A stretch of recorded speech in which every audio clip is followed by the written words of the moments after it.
आम श्यामाशंकर मठरे 12 मासरे 13 पार्बण। आज रास पूर्णिमा ये रास पूर्णिमा आज प्राय मासे है नाम चलती काली तार समाप्ति हम आ गीता यज्ञ बर्तमान चलती पंडित प्रभाकर मिश्र निजे भाषण दौरान निजे विश्लेषण कर गीता संबंध में आपण मैंने पाखु भल भाव किसी जापर प्राय 100 लोक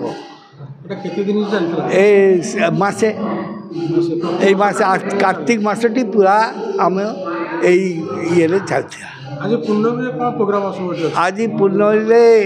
नाम संकीर्तन बाहरी समस्त मठ मंदिर रे जाइथिले सेठू फेरी आसी लिंगराज दर्शन करी एठी नाम समाप्ति है नहीं नाम चली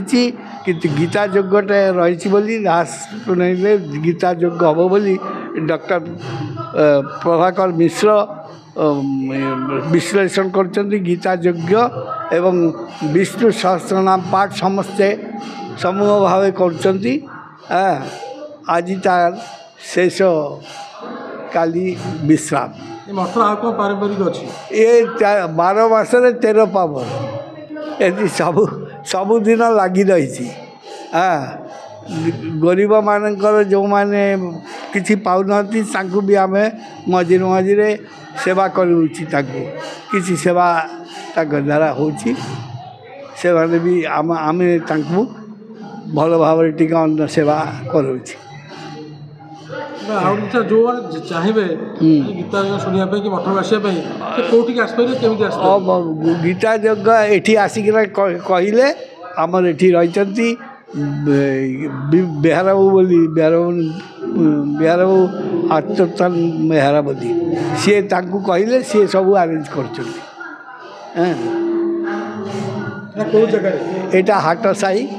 हाटसाई भुवनेश्वर हाटसाई श्यामाशंकर मठ से श्यामाशंकर मठरे नित्य नूतन पर्व हुए अतएव एटी भक्त माने भी आसती बहु ये दूर ये कार्तिक मास तो रेगुलर समस्ते आसती आप प्रभाकर मिश्र हाँ शुणु आम ये जो भगवत गीता यज्ञ करुचु ये है ओंकारनाथ आश्रम। ओंकारनाथ होती महासिद्ध पुरुष जे स्वयं जगन्नाथ को साक्षात दर्शन करते है जगन्नाथ आदेश देते जे नाम अवतार से हेले नाम प्रचार प्रसार करी सारा विश्व विख्यात करने बहुत महापुरुष माने बड़ बड़ लोक दलाई लामा महेश समस्ते मानी तेणु आम आश्रम कौन करुचु ना आशीर्वाद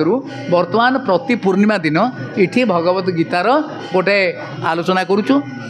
प्रथमे कौन करुचु ना विष्णु सहस्रनाम आम पाठ करुचु किछि प्राणायाम मध्य करूचु एवं वर्तमान भगवत गीता होची आमर भारतवर्षर श्रेष्ठ ग्रंथ है। तीनिटा आमर प्रस्थान त्रयी अच्छी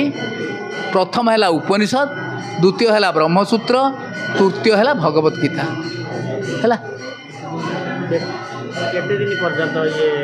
एटा आमर प्रति पूर्णिमा रे है प्रति पूर्णिमा दिन ये हम आर पूर्णिमा पूर्व पूर्णिमा कुमारोत्सव होता आज है रासोत्सव तेणु जेते पूर्णिमा सबु पूर्णिमा तो आमर हूँ पूर्णतार प्रतीक समस्त ब्रेन मध्य हाई आलर्ट थी कारण पूर्णिमा तेणु आम प्रति पूर्णिमा दिन ये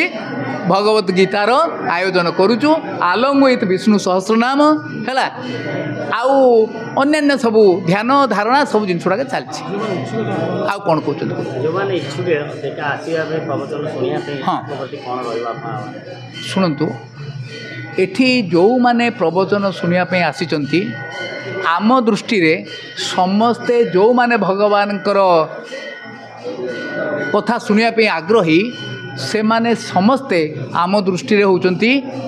से भगवान को धारण करिक आछंती ହେଲା ବହୁନା ଜନ୍ମନା ଅନ୍ତେ ଜ୍ଞାନବାନ ମାଂ ପ୍ରପଦ୍ୟନ୍ତେ ବାସୁଦେବ ସର୍ବଙ୍ଗୀତି ସ ମହାତ୍ମା ସୁଦୁର୍ଲଭ। ଏଠି ଯେତେ ଜଣ ବସିଛନ୍ତି ସମସ୍ତଙ୍କ ଭିତରେ ସେଇ ଭଗବାନ ହିଁ ଫଙ୍କସନ୍ କରୁଛନ୍ତି। ତେଣୁ ସମସ୍ତଙ୍କ ଭିତରେ ସେ ଆଗ୍ରହ, ସେ ଉଦ୍ଦୀପନା, ସେ ଉତ୍ସାହ ରହିଛି।